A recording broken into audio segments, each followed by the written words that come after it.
All right, welcome back, everybody. My name is Krista Holloman, a digital anchor here at WILX News 10. We're going to take you back to a Pontiac, Michigan courtroom. That is where confessed school shooter Ethan Crumbley is appearing for what they call a Miller hearing. And what this is for a judge to decide whether or not there is enough to take into account on a suspect, their background, to say that they could be sentenced to life in prison without parole. That is what's on the table for Ethan, who pled guilty to 24 charges back in October. And again, we do want to remind everybody tuning in for this that there are a lot of details being discussed during this of the school shooting at Oxford High School back in November of 2021.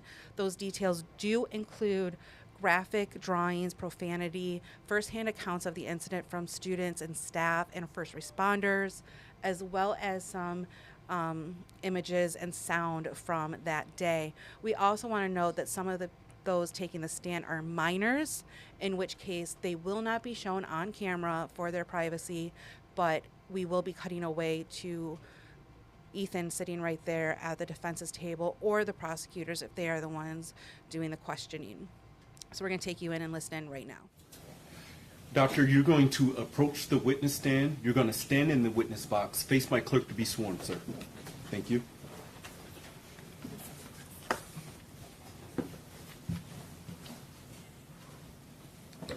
Please raise your right hand. Under penalty of perjury, do you swear or affirm that the statements you're about to make to this court will be the whole truth? Yes, I do. Thank you. Please have a seat. You may be seated, sir. Thank you. And sir, if you could, please state your full name for the record and spell your last name. Yes, it's Kenneth Arthur Romanowski, R-O-M-A-N-O-W-S-K-I. Thank you. With that being said, sir, if you could, please keep your voice up for me. I would greatly appreciate it. Very good. Thank you. Defense, your witness. Thank you, Your Honor. Dr. Romanowski, can you tell me a little bit about your formal education, please? Yes, I have a bachelor's, a master's, and a doctorate degree from the University of Michigan.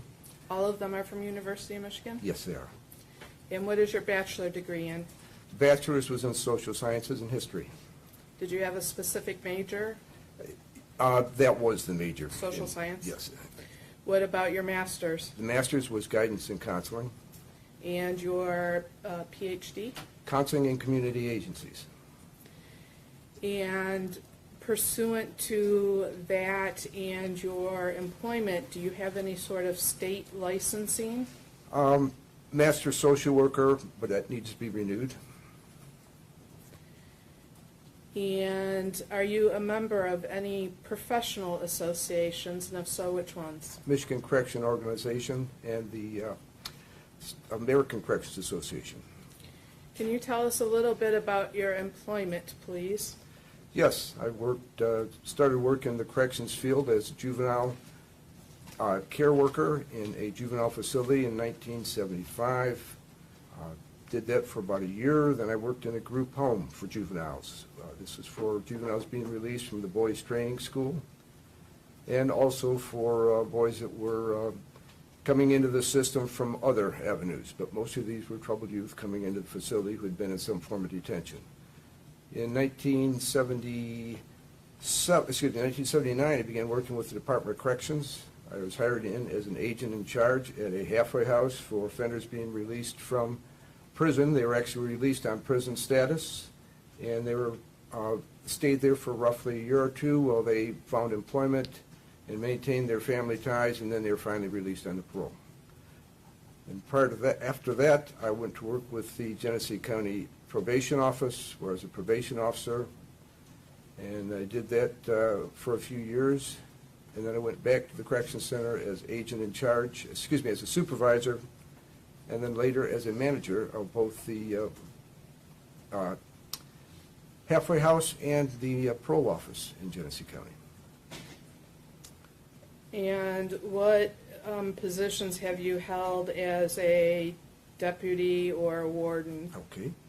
Yes, I began working as a deputy warden at the Hiawatha Correctional Facility up in the Upper Peninsula. And I worked there for roughly 2 years, and I transferred over to the Kinross Correctional Facility. And this was from '93 through just about the year 2000, 2001. And after 8 years in the Upper Peninsula, I transferred back downstate, just a short period of time at Detroit, and then over to the Huron Men's Facility, which was in Ypsilanti. And since that time, I've worked at numerous different facilities throughout the state, probably 8 different correctional facilities. And in your positions as deputy warden or warden, have you been involved in the management of prisoners who are referred to as juvenile lifers? Yes, I have. And do you have any sort of teaching experience? Yes, I did. I taught with Siena Heights College. And what did you teach? I taught corrections, introduction to corrections. And did you also teach with the University of Detroit? Yes, prior to that, I taught corrections also for the University of Detroit. Now, have you ever testified in a courtroom before? Yes. And have you ever been qualified as a witness? Or, Yes. I'm sorry, an expert? Yes, I have. And can you tell us where you've been qualified as an expert? This would have been out of Kent County, Judge Trusock's court, And how many times have you been qualified as an expert? twice. And the third time I was not necessary, the settlement which we reached. And those 2 times were both in Kent County? Yes, And would those have been both times involving cases where the issue was whether to sentence someone as a juvenile to life in prison without parole? actually, these were after the fact. These were offenders that had actually been incarcerated for a lengthy period of time as juvenile lifers, and were looking at possible sentence reductions under the JWLOP. Now, is there a certain theory or methodology you use for evaluating cases involving life without parole sentences? Generally, I look at their entire record from the time they come into the system up to the time I'm doing the report.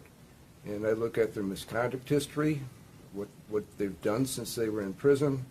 I look at what programs they're involved in, which of the core programs they completed for the Department of Corrections, what their education was, whether or not they completed their high school education while they're in prison.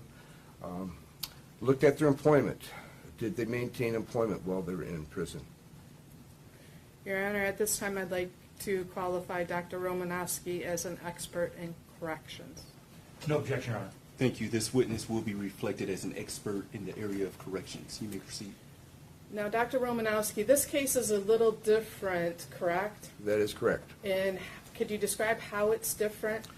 Well, it's different in that the Miller hearing's being held before the person is sentenced, where the other ones I've worked with, and I've done reports, and I have several that are pending, probably about a dozen, have all been with the offender being, having his Miller hearing after he was sentenced instead of prior.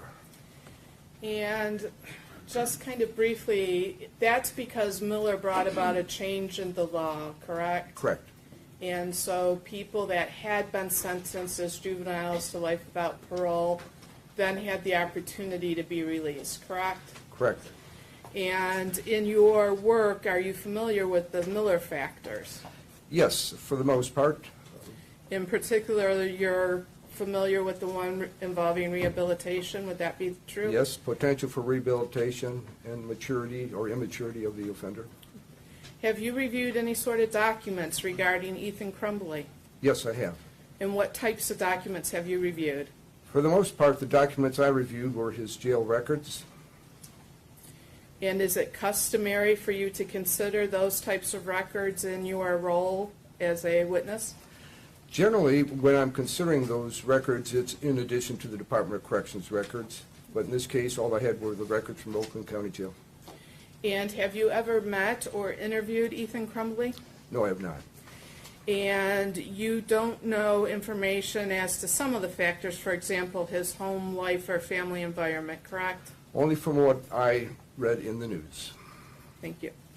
Now, did you prepare a report in this matter? Yes, I did. Your Honor, it's exhibit number J for the record. And do you have a copy of that report with you? Yes, I do. Now, Ethan is a juvenile placed in the county jail here in Oakland County, correct? Correct. What does that mean for him? Well, what that means for him is obviously he's being considered as an adult for sentencing, and that is part of it, but it's also the fact that or the charges, I'm sorry, but it's also due to the fact that he is a juvenile in an adult facility, so he has to be maintained under strict observation at all times. He has to be kept from any person over the age of 18. And part of this is the PREA, Prison Rape Elimination Act requirements. And we've heard, with respect to Ethan, the phrase "out of sight and sound." Can you explain what that means? What that basically means is that you have to remain out of sight and sound of an adult offender. And if you are not, you have to be in direct supervision with a custody staff member.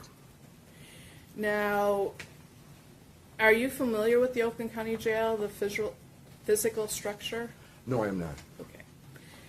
To your knowledge, do the county jails have cell blocks designated for juveniles that are placed there? There may be some jails that do, but I'm not familiar if they are. I do know in this case here, he was placed in the clinic area. Okay. Now, are you familiar with the term suicide watch?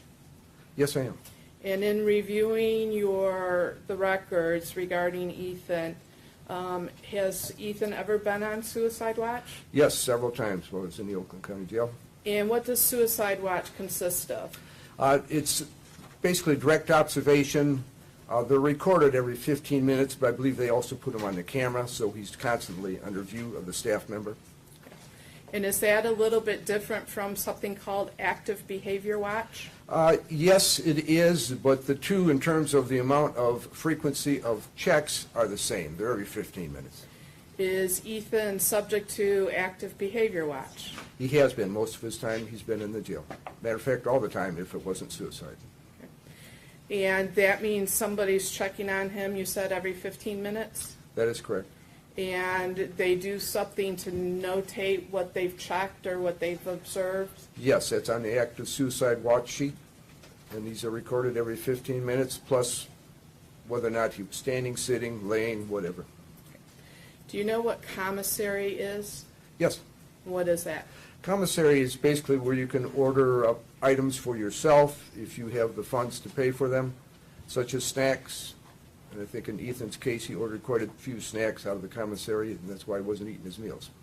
And that also involves hygiene items, correct? Yes, it does. You can buy soap, shampoo, deodorant. Clothing such as socks and T-shirts? I believe so.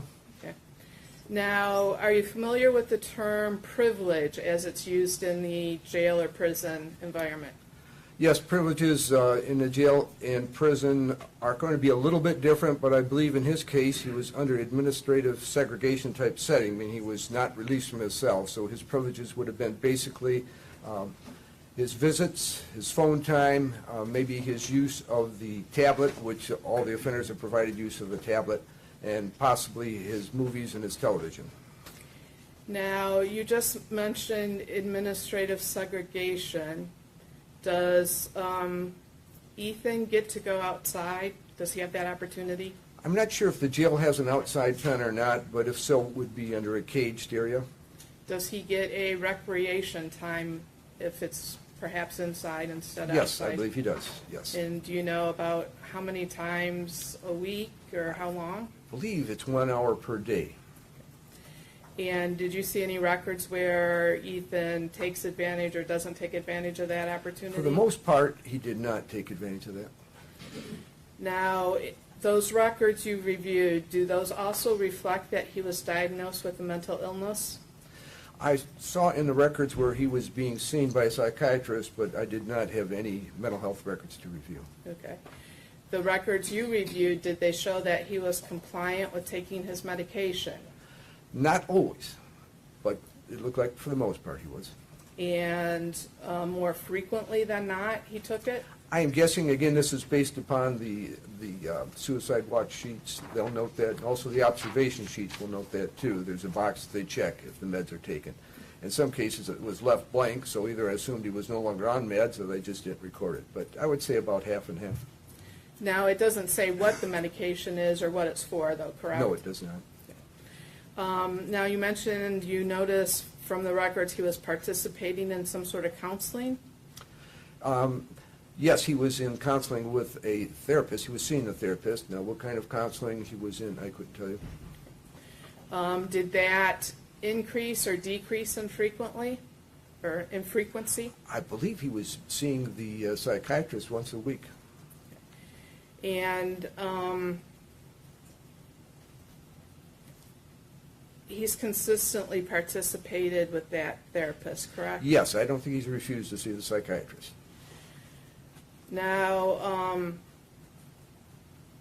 you mentioned he'd been on suicide watch several times. Is that a result of some sort of report that's been made about him experiencing suicidal thoughts?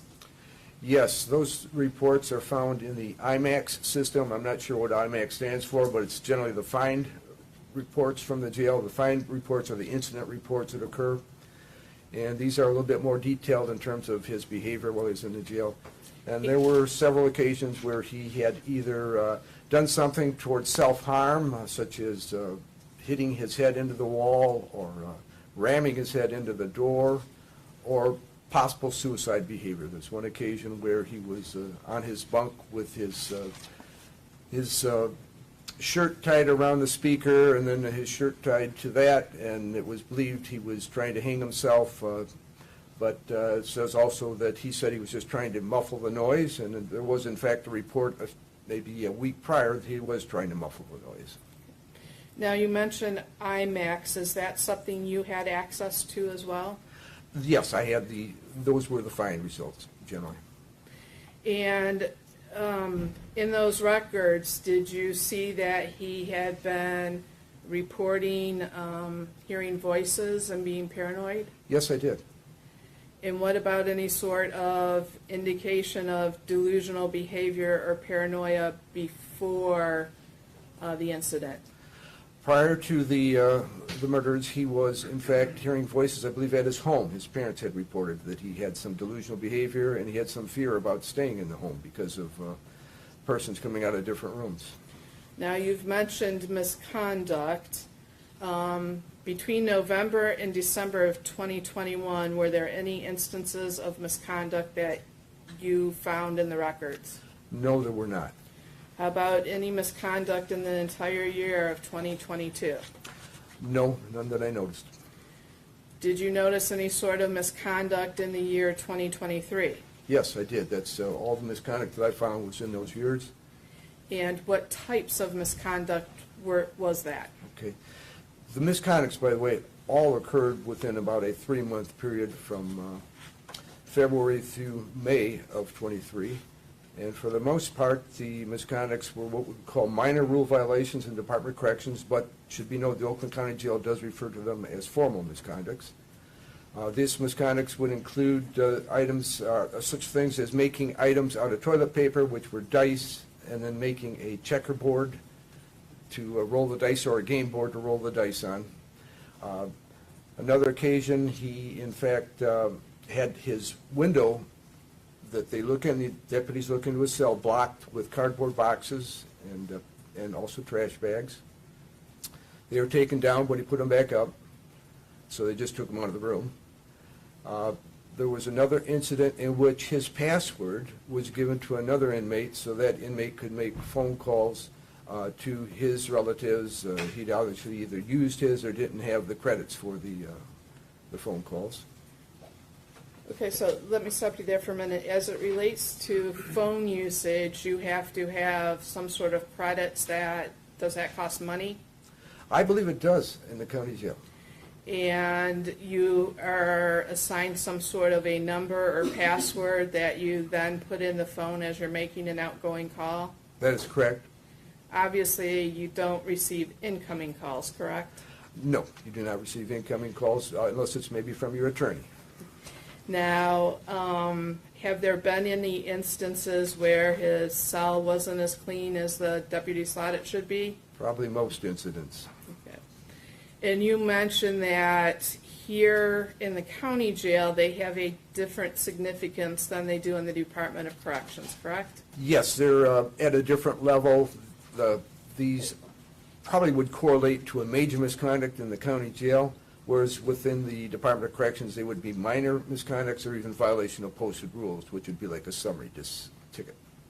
Kind of like a speeding ticket instead Yes. of a misdemeanor. Yes, and he did receive 3 misconducts for not having his. Now, when he's received misconducts, what sort of punishment has there been? Loss of privileges. And those would be the ability to use the tablet, watch TV, things like that? Exactly. And would loss of privileges also be the type of discipline he would be subject to in the Department of Corrections? It would be very similar, except for he would probably have more privileges he could end up losing because he would have time out of his cell. There may be different activities or programs he could be attending, and he may not be able to attend depending upon whether or not it was recreational or personal program or whether or not it was department-required program. Now, when somebody gets transferred from the jail to the Department of Corrections and they're a juvenile, do you expect to see, or has your experience been to see a number of misconducts? Yes. Most offenders, when they come into the system, the Department of Corrections, especially the juveniles, will pick up a good series of tickets to their first several years. In fact, may even be, depending upon what year they come in, but they will pick up tickets all the way till they're about 26, and then it's like somebody flips the switch. Those greatly decline at that point. And based on your experience and your knowledge, is there a reason those individuals may have more tickets at the outset? I believe in part is because they are coming in as immature individuals and they are learning to become adults and understand the responsibility and the consequences of those misconducts. Also, I think in many cases the individuals are coming in as rebellious about being in prison. They're just realizing that they are not going to serve a long term, and when this hits home, they act out negatively. And in some cases, they'll do this too to show that try to show that they're a tough guy so that people don't mess with them by either being insolent towards staff or possibly even fighting with other inmates. And I referred to a ticket. When you get a misconduct, the way you're notified of any sort of discipline is through something called a ticket. Would that be correct? Yes, a ticket, misconduct, basically the same thing. And I guess the easiest way to talk about what you were just saying is some people have kind of a bravado in getting tickets so they don't become prey in the system, correct? That could be another reason too, yes. So they're not preyed upon, so they're, again, showing they're not to be messed with. And in the review of the records you completed, were you able to tell whether Ethan has been participating in any sort of education programming? Yes, I believe he was working on his high school education, his GED. He was working on it through the tablet. And I believe he paid for this himself, at least that's what the jail records show, that there was money that was put into his account and that money was used to pay for the GED tablet. And there were 4 different courses he was taking toward taking his TABE, his test for adult basic education, prior to taking the GED. And do you know how far he was able to go in that program? Official records, no, but from what I understand is that he was able to get up to the point of taking the TABE, the TABE, but it needs to be proctored as well as the GED need to be proctored, and the jail was not able to accommodate the proctor. Is that something the Department of Corrections can accommodate? Oh, yes. And is the GED programming, if you were to need to do review courses or something like that, available for juvenile lifers in the prison system? Yes, that program is available for juvenile lifers. Certainly that's one of the major tasks that he'll be facing when he comes in is completing that GED. That'll be part of his RNGC requirements. Once Ethan is sentenced, what's the next step for him? Where does he go? Once he's sentenced by this court, he will go immediately to the Thumb Correctional Facility, and that will be his intake process.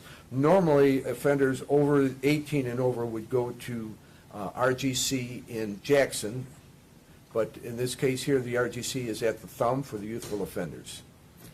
So because of his age, he's treated slightly different than the normal prisoner, but the same as other prisoners of his age, correct? Yeah, I would say it's a slight difference. I mean, they do have them separate totally from any adults, except for classes where they have an officer with them. So that's absence or apart from sight and sound carries forward into the Department of Corrections? Definitely, definitely. Now, Until what age? that would go up until age 18. And at age 18, what changes? Well, in his case, seeing how he's going to Lapeer, to the Thumb, he may transfer over to the HIDA, the Homes Youthful Training Act section, which also has youth in it, but it's normally not youth that are under the same circumstances as the juvenile lifers or juvenile commissions of serious crimes. These are generally less serious crimes, but they have a separate section for them. But once he's 18, he may be housed with them. And that could be all the way up to age 27 in that particular program. And once he's aged 18, he can be housed with other adults, is that true? Yes, and technically he would be transferred to another adult facility. But until he's 26, there's a tendency to keep them in facilities with people the same age. Is that correct? Depending upon the behavior of the individual, their particular needs for programming, but normally not given a priority unless they come in as youth. Now, I think you mentioned in your report he would be classified. Can you explain what that is? Classified, I probably was referring to security classification, and this is a level of security that he'd be maintained for the safety, security, prevention of escape, etc. in the Department of Corrections. And there are, in fact, 5 different levels of classification: secure 1, level 1, which is non-secure level 1, which is similar to the old camp program, but we don't have camps, we still have non-secure facilities. Level 2 would be medium security, level 3 is no longer used, and level 4 would be what they call close, that's 1 step away from the maximum security, and level 5 would be maximum security. And each of those different security levels obviously have their own level of security at the facility, correct? Yes, each facility has its own level of security. Some facilities are strictly for maximum security cases, and some are just for level 1 non-secure cases. In the case of the Thumb, that is a level 2 facility or a medium security facility. Now, are you familiar with the term rehabilitation? Yes. And what does that mean? Well, I know it's been bantered around a bit as there is no such thing as rehabilitation. It starts with habilitation, but essentially it means offenders are changing by their involvement in programs, that their behavior is changing, and that they're becoming a better person. Are there certain types of programs that you look at in rehabilitation, such as education, employment skills, things like that? All those factors, plus therapy and treatment would also be included. Is there programming for someone in Ethan's position within the Michigan Department of Corrections? Yes, certainly. Is there mandatory programming versus voluntary programming? As a youth, he's going to be pretty much into a lot of mandatory programming. And we're coming in as a juvenile lifer. If he came in as a juvenile lifer, anyway he comes in as a juvenile, he'll be subject to mandatory therapy. He'll have to go to at least every other week attending mental health treatment. Any other type of programming? There are other programming offered. Yes, he'll have the education programming. He'll either go back to ABE and work on completing his high school diploma or working on the GED, and that's something they'll work out with the principal. He'll be involved in different types of treatment programs, and I'm not talking about therapy here, but treatment programs could include, and will likely include, the assaultive offender program, This is a program that sometimes is difficult for people serving lengthy sentences to get into. He will also be involved in the violence protection or prevention program, or the VPP, prevention. He'll be involved in substance abuse if there's some indication he has a substance abuse history, which I don't recall seeing based upon the records I had. He will be reviewed for mental health treatment. Mental health treatment will, again, he will automatically be involved in mental health treatment, whether he agrees to it or not. That will be part of his treatment. But he will also be assessed to see if he needs further or more in-depth mental health treatment. So he will receive a full psychiatric evaluation. And if that indicates a greater need than every other week, would that service be provided in the Department of Corrections? Yes, it would. And would he be participating in any sort of like anger management or cognitive Yes. behavior programming? Yes, there is anger management, and that is actually a program. They have a couple of different versions of it, but certainly that's something he would be referred to. Cognitive behavioral programs too, they are there, CBT, cognitive behavior therapy, where he's able to examine his behavior and his thoughts, what got him into that behavior to begin with. So yes, these would be programs. Impulse control would be another one he may qualify for. This would all be based upon the referral from the psychiatrist. Now, are there sorts of voluntary programs he can participate in? Yes. And what types of programs would those be? Well, there are community-based programs that come in, which include religious services, which many offenders do participate in. And the religious services usually have a wide variety of programs they're offering in addition to just a weekly religious service. They'll have weekly meetings or even additional Bible study meetings or Quran, whatever it may be, that will go on from that point. There are groups such as Chance for Life. Chance for Life is a group that works with offenders serving long sentences, especially the younger offenders, and they are mentored by older offenders that have been in the program. And the intent there is to help the person become acclimated to prison and to understand what they need to do while they're in the system. And this program's been very successful. A lot of the youth that have been paroled by the Department of Corrections under the Miller have been involved in the Chance for Life. As mentors or as participants? Well, they had been participants, but by the time they were paroled, I'm sure they were mentors.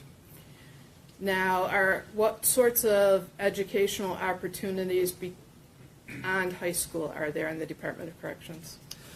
Well, until recently, that was basically it. And that was because of the law that indicated that offenders could not no longer qualify for Pell Grants. But there are other grants. Generally, these are private grants that have been made available to the offenders so that they can continue their education in college. So he has the opportunity to attend college classes in the Department of Corrections? He will. And we were speaking about mental health, the treatment. Is there medication involved if his mental health diagnosis requires some sort of medication? Yes, there will probably be psychotropic medication. And is that medication supervised? Yes. It's the medication's given out at the med line.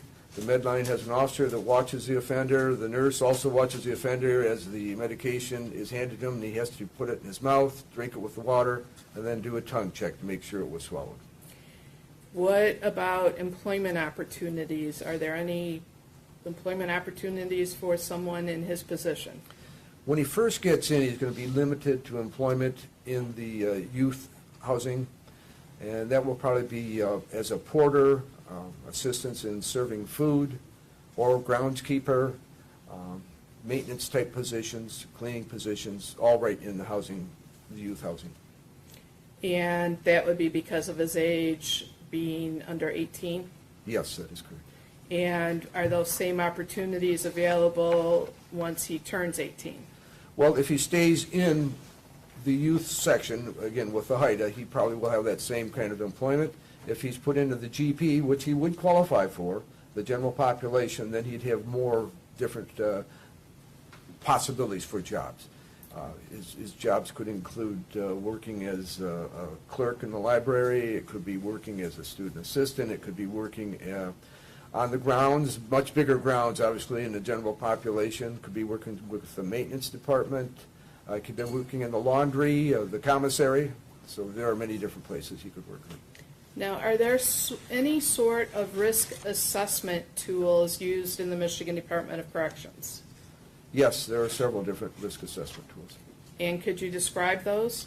We already went through one of them, which is his classification, security classification. But in addition, there is the kind of almost out of practice use, but the risk assessment and the property assessment tools, which are just basically looking at his offense, his age of first offense, and any serious misconduct he may have picked up in the institution. And then there's the property offense, which looks at those same factors, but these two factors generally do not coincide with one another. They may. Just my personal review of the file for what I have known about his background in the offense, he would probably go in as what they call a medium assault risk. And if you were to pick up serious institutional misconduct, he'd be made a high assault risk. And are those risk assessment tools used continuously? They are, but not as much as they used to be. Matter of fact, even on the security classification screen, they still have a spot for the the property risk. The risk assessment. So is it a tool that's used to place somebody within a facility within the Department of Corrections? When you're being placed at any facility prior to transfer, or even within the facility itself, there's always rescreening under the security risk classification, at least annually or upon transfer, or if there's a change, if he were to pick up several serious misconducts, that could change his security risk classification also. Now, you've mentioned you've participated before in reviews of sentences of people who were previously sentenced of life without parole. In those cases, have some of them been resentenced to life without parole? Yes, they have. And in some of those cases, have they been sentenced to a term of years? Yes, they have. As a matter of fact, the two were both terms of years. And based on your experiences as a warden, deputy warden, and in of being a witness, have you done any research about the recidivism rates for people released after initially being sentenced to life without parole? Yes, Montclair College did a study on juvenile lifers that were released, and this was done in Pennsylvania. There are 3 states that have the highest amount of juvenile lifer offenders, and that's Michigan, Pennsylvania, and Louisiana. So they did a study looking at the rate of recidivism, and they found that only 4% of the offenders released under the Miller decision were rearrested. Out of that 4%, only 2% had committed a new offense. In Michigan, there are no statistics run per se, but the department does keep record. And up to this point, there's roughly close to 200 different offenders that have been released that were juvenile offenders that have been released onto parole. And out of those 200 offenders, during the time since the Miller decisions come down, only 1 has been charged with a new crime, which is less than 1%. Now, could you explain if Ethan were to get a term of years, the minimum is supposed to be between 25 and 40 under the law. What does that mean? Well, 25 is the minimum sentence, and 40 would be the max, if that were the way it was done. Now, if we're talking about strictly a minimum, then 25, anywhere from 25 to 40 would be the minimum term. So I'm not sure in what reference this is being used. And the maximum penalty under the statute is 60 years, correct? Okay. All right. So the 25 to 40 would be the minimum, on the minimum end of a sentence, and the 60 would be the maximum, correct? Yes. So in a case like this, the judge has the opportunity to sentence somebody to, say, for example, 40 to 60 years, correct? Correct. or 30 to 60 years, Yes, or 25 to 60 years. yes, all those are possibilities. But the absolute minimum would be the 25, correct? If that's the range that's there, yes. Now, are you familiar with how felony firearm charges are treated? Generally, felony firearms, a flat 2-year term. And that would be in addition to whatever other sentence was imposed for other offenses? I believe it would be a consecutive sentence, but I'm not positive.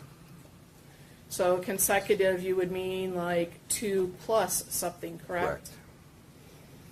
Now, as you're calculating time in the Michigan Department of Corrections, is the minimum sentence what we refer to as calendar days? Basically, the minimum term an offender receives is going to be what you see is what you get. If he got a 25-year term or a 40-year term minimum, he's going to serve 40 years on that minimum. There's no longer any good time. The department did away with that back in 1987, and they converted to disciplinary credits, in which the parole board had the authority to grant basically good time, and they did away with that about 15 years after that. So there is no reduction in the sentence. The only reduction would be that of the jail credits that he would receive. And that means jail credits, that he's getting credit on a future sentence for time he's serving now in jail, correct? It would be, yes. In this case, this would be that future sentence. So if he's been in jail 1 year, he would get 1 year credit, correct? Correct?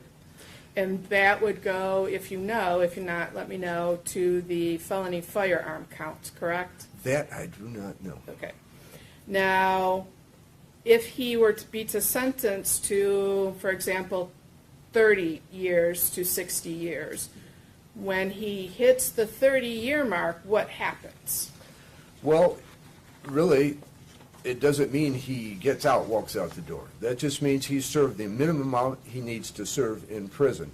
So the parole board would then get what they call the PBJ, the parole board jurisdiction. They would review his case and determine whether or not they wanted to, in fact, consider him for parole.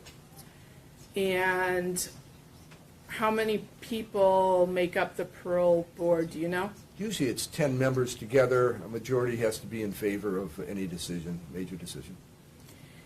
And what sorts of things does the parole board look at in determining whether to grant parole? First and foremost is danger to the community if released, danger and risk to the public. Is there, I guess, sort of a scoring sheet where they figured that risk out? There is, can I say if I've seen one or know exactly what's in it? No, I can't. But yes, they do use a scoring sheet, and they do look at other factors. When I say risk, they're going to also look at his involvement in prison programs, his misconducts, the crime. All these factors are looked at. Would it be fair to say that someone who doesn't behave themselves or participate in programs is less likely to get out at their minimum sentence? Yes, that is very correct. Now, are you familiar with the term flop? Yes. And what does that mean? Flop means that a person was not given a parole and they'll be considered at some other date. Essentially, they are, in the days when we had good time, it had a different connotation, but it's still the same thing. It means they're going to do additional time. The board may review it in another 5 years, but it's actually at the board's discretion whether or not they actually want to interview them at that time. And before they're paroled, they have to go through the interview process as well as this review of what they've been doing while they've been in the Department of Corrections, correct? Right. A parole eligibility report is prepared, and that looks at his entire adjustment while he's been in prison, including the misconducts. And just as a note on the misconducts, even though you can't take away from that minimum, you can add to that minimum if you get a major misconduct. So any major misconduct, and it's usually on a scale as how many days will be added on to his sentence, but if he gets enough major misconducts, conceivably he could be up to his minimum term, although that's, I think, pretty rare to see. Now, if he were to be sentenced to a term of years, the maximum being 60, could he be kept until the 60-year mark? Certainly. So he doesn't have to be granted parole, correct? No, and there are a number of offenders that never do see that parole. And is it the parole board that decides how long they're going to flap a person for? Well, they will decide when they will review the person again, yes. Now, I think we talked about this before. He will be kept at the Thumb Correctional Facility until he's at least 18, correct? Correct. Then it would be up to the Department of Corrections to determine whether he stays there until he's about 26, 27. Well, that would just be in the HYTA program, that he would be able to stay in that unit. He would not be actually a participant in HYTA, he'd just be in with those offenders. And it's up to the Department of Corrections then where and what facility he gets moved to and how frequently, correct? That is correct. Usually the classification committee at the institution would make a recommendation, and generally they go along with that. Now, one of the goals of the Department of Correction is habilitation or rehabilitation, correct? Yes, definitely. That is why it's called corrections. And based on the information you've reviewed as it relates to Mr. Crumbley, have you formed an opinion about his potential to be rehabilitated? I have, but keep in mind I've had very limited information, basically with his records in jail. But honestly, I think everybody has that potential to change. And I think Mr. Crumbley would be no exception to that rule. But I think he has to make that choice. He has to be the one to say, I'm willing to change. And he would go about doing that by participating in those programs, the employment, the education possibilities that are available to him, correct? Correct. And if he were to decide he didn't want to participate or be rehabilitated, he would be treated by the Department of Corrections accordingly, right? A person that probably sits by idly, not involved in anything, is not going to get a very positive evaluation. Now, if Ethan were sentenced to life without parole, how would the programming be different for him than if he were sentenced to a number of years? The programming wouldn't change either way. Would he still qualify for all of the programs, Thumb or any other facility he has available? He would, all dependent upon the level of security. Now, the Thumb only has level 2. Now, he would probably stay waved down. That means he's moved down to a level 2 to remain at the Thumb. But if you were to go to another facility, they might consider he would likely be a level 4 at least until he has that first 5 years in with the department before he could be reduced down to a level 2. So he wouldn't automatically qualify to go to any institution that has programs that he's interested in or that they think he should have. That security level is going to be the overriding factor. But in most cases, the programs are pretty universal throughout the department, although some institutions only offer certain programs, such as the Thumb has building trades, construction trades, etc. And do these programs tend to have a list of people wanting to participate in them? They generally do, yes. And what sort of priority would somebody on a life without parole have on those lists? Somebody doing life without parole would be able to get into building trades. Where it's going to be more difficult is to get into some of the required programming offered by the PSUs, such as assault offender programming. That he's going to be put on the back of the list because there are other offenders that are waiting to get out of prison that are close to their parole eligibility date. And those offenders are going to get priority. And it's understandable why the department does that. They want to make sure these programs are going to be released. The prisoners released do have that programming in advance. When you use the term PSU, what do you mean by that? Psych Services Unit. Thank you. And would his priority, would he keep getting bumped by people who come into the facility that may have a release date? Oh, yes. if they have a ERD coming up before his, and again, depending upon his sentence, it's hard to say what that would be, but if theirs is prior to his, he's going to get bumped, and if he's, as you indicated, if he's doing life without parole, he will likely not see that for a long time, if at all.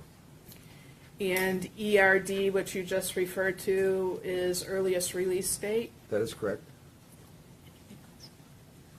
I have no further questions, Your Honor. Thank you. Thank you. People Cross. Yes, Your Honor, thank you. Good afternoon, Dr. Romanowski. Good afternoon. Dr. Romanowski, I think this came out late in your testimony. You believe in rehabilitation, right? Yes, I do. And you really believe in it for everybody? I believe that everybody has that potential. Okay. Have you ever met an inmate or a defendant who, after 2 years of incarceration or a little less, like this defendant, that you would say could never be rehabilitated? No, I've got to admit I have not. Okay. In other words, for anyone in this defendant's position, you would offer the same testimony you offered today about the programs that are available, about the possibility of someone participating in those programs and getting rehabilitated. Yes. Dr. Romanowski, you mentioned previous cases you worked on are Miller cases where someone has already been sentenced. In many cases, they had lengthy prison terms already under their belt, right? Yes, they had served lengthy periods of time. They might have 30 or 40 years. There are some cases where they have had up to that amount of time. Some had less, some had 15, some had 20, some had 25. And you'll see some who are past that age of 26 when you say the... Most of them are past that age. Okay. And so you don't have that in this case? No, we don't. Okay. So you can't say where this defendant's going to be in 20 years? No, and it's where this is a bit different from the other Miller hearings that have come down. Would you agree with me that some defendants are more likely to be rehabilitated than others? I believe that some are going to be a lot harder to rehabilitate. Doctor, you mentioned on page 5 of your report that you reviewed some emails retrieved from the defendant's parents. What are you referring to? Well, I don't think I saw the emails referred from his parents. And actually, the emails that I found in his file were from his grandparents and his aunt. Okay, thank you, Doctor. So those are jail messages, not things relating to prior to the crime. Correct. Okay. One of the things you did mention is the importance of maintaining family ties, correct? Importance of family ties? Yes. Yes, as long as it's a positive family tie. Okay, so that's important in rehabilitation. You agree? I agree that if you have a good family, or if you've got a supportive family, and it's going to be benefit to you to maintain those ties, you should. But if, on the other hand, if the family has not been a good family, I did not think that would be a good recommendation.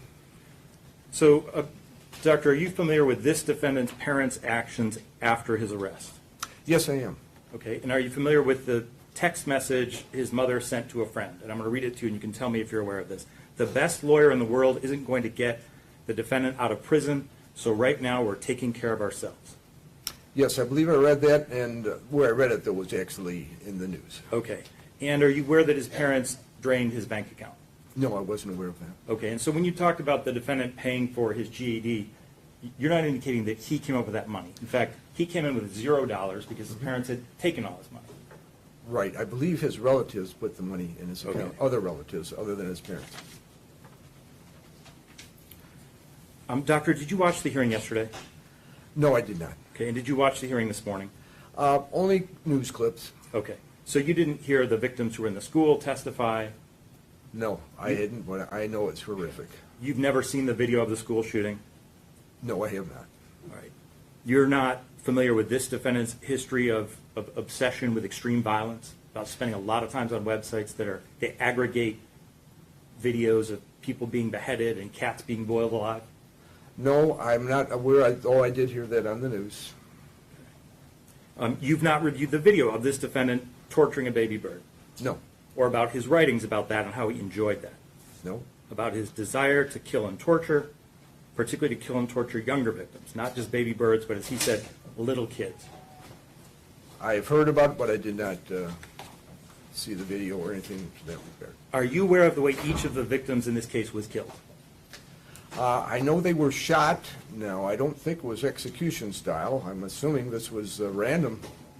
So, Dr. Romanowski, that's really important. I'm glad you said that. Are you aware the defendant took a gun and strode up to a girl sitting against a locker who had her head covered, put the gun right to her head and execute her. Were you aware of that? No, I was not. Do you know what happened to Justin Schilling in the bathroom, the last victim who was killed? I do not, but I believe there was testimony given to regarding one of the other juveniles that was in the bathroom with him. You heard that testimony. Just bits of it That coming he, out. that I he didn't have ordered him live onto the stream. ground and he put the gun to the back of his head and he shot him. He executed him. You were not aware of that before No, today. I was not. You said there's programming available. That's generally, right? That's not specific to this defendant.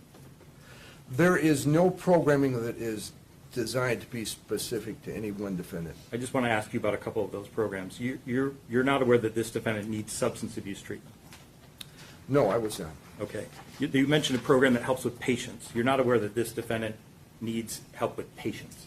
Now, when you say patients, do you mean patients such as a hospital patient or patients as in being patient? As in being patient. Yes, there are programs for that. Okay. And are you aware that this defendant doesn't need that? He's got plenty of patients.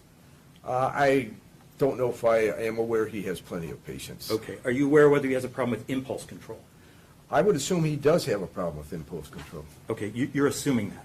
Yes. Again, without reference to all of his writings leading up to the crime, of all of his planning, of his getting the gun, and the way in which he killed the victims. So you're saying you think maybe he has a problem with impulse control without knowing the facts. I'm saying that I would still think he has a problem with impulse control based upon his behavior in the jail.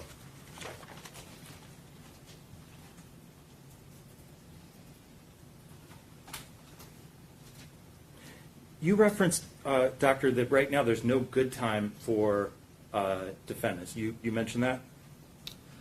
Right, correct, unless you were put into the system prior to 1987. Okay, and are you aware that, in fact, right now, there are bills pending in the Michigan legislature to restore good time credit? You aware of that? No, I'm not. Okay. You know, prosecutors generally oppose that, but that's what's being considered right now. So this defendant could be sentenced, these victims could hear his sentence, and next year he could start getting good time credit. I would think that the law would not be retroactive. Well, you would think that, Doctor. I would think But that. you'd want to read that bill. In your 44 years of corrections, you said you held ultimate responsibility for the supervision of tens of thousands of prisoners, probationers, and parolees. Is that right? Correct. That's correct. You've pretty much seen it all. Well, I won't say I've ever seen it all, because I've not seen it all. All right. Of those tens of thousands of people, how many had carried out a mass shooting? And by a mass shooting, I mean a defendant who had killed more than 4 people. Well, I've had some that were 3 people. I had one that was a family of 5, so there have been a few, but they're far and few and in between, thankfully. And were any of those terrorists? No, I don't think any of those were charged with terrorism. And have you ever advocated for the release of a mass shooter from prison? 4 and more, no. Okay. And of the juvenile lifers released that you mentioned in Michigan, you talked about the recidivism rate being maybe less than 1%. Were any of those mass shooters? To my knowledge, they were not, but again, I'm not aware of all the different crimes that were committed. Now, there was one that did receive a reduced sentence, but again, not 4. We're at 3. Okay. Thank you, Doctor. I have nothing further, Your Honor. Thank you. Defense redirect. Thank you, Your Honor. Dr. Romanowski, your expertise and your testimony here today as an expert is based on what happens when an inmate walks through the door of the Department of Corrections, correct? Correct. And in this case, you've taken into account the records that you've been provided from the Oakland County Jail, correct? Correct. Now, you're not focused when you are reviewing or when you're working as a warden necessarily with how a person got to your facility, correct? No, I'm not. Now, you mentioned that some people could be harder to rehabilitate, correct? That's correct. But even the hardest person, it's not impossible to rehabilitate them, correct? I believe that is the case. Has there been anybody you've come in contact with where it's been impossible to rehabilitate them? No, but I can't say there's been any magic touch where every person I've seen has been rehabilitated. That's not the case. So there are people, based on your experience, that haven't been rehabilitated, correct? That is correct. Even though they have the potential, correct? Yes. And you've been exposed to inmates that have committed horrific offenses, correct? Correct. And even the most horrific of offenses, you still believe that there's the opportunity for rehabilitation, correct? Yes, I do. And that's the focus, correct? The opportunity for rehabilitation. Correct. But again, the individual has to make the choice to take that opportunity, take advantage of that opportunity. Now, would you say that somebody that plans something over the course of a few weeks, a few months, still may have impulse control issues? Right. I mean, that's saying that a person didn't plan or premeditate a crime. What I am saying that, yes, there's probably still some impulse control issues there. And the younger a person is when they commit the crime and become involved in the criminal justice system, does that make it more or less likely that they can be rehabilitated? I would almost think more likely, and I base that upon the fact that the juveniles that have been released have the lowest recidivism rate of anybody. The state does well at 24%, but 1% is fantastic. So I would say that they have a better chance for rehabilitation, and also these are young offenders. Their minds are still subject to change. Does your opinion change about Ethan Crumbley's opportunity to be rehabilitated or likelihood of being rehabilitated based on the facts that the prosecutor just shared with you? Well, I have to say I find those facts to be horribly disturbing. They are, and there's no question. But do I still think he has the opportunity, the possibility to change? Yes. Now, the prosecutor also asked you about bills pending to reinstate good time credits, correct? Yes, I'm not aware of it at all. Are you aware of bills that are currently pending to prevent sentencing juveniles to life without parole? No, I'm not. I'm not familiar with that. No further questions, Your Honor. Thank you. Thank you. With that being said, any reason why this witness should not be excused? No, Your Honor. No, Your Honor. Thank you. With that being said, doctor, you may step down. You may also leave the courthouse. Please don't discuss your testimony with anyone. Thank you, Your Honor. Thank you. Thank you. Defense, any further witnesses? Yes, Your Honor. Thank you. You may call your next witness. Defense would like to call Dr. Fariha Kadir. Thank you. She'll just be retrieved from the hallway, Your Honor.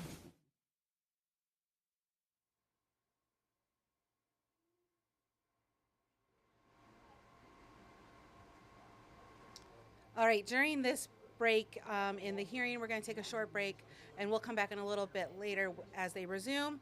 And right now, we're actually going to be checking in with Taylor Gattoni and Colton Sikracki for an update on the weather and what's coming up a little bit later. So thanks for tuning in. We'll be back in a few minutes with more.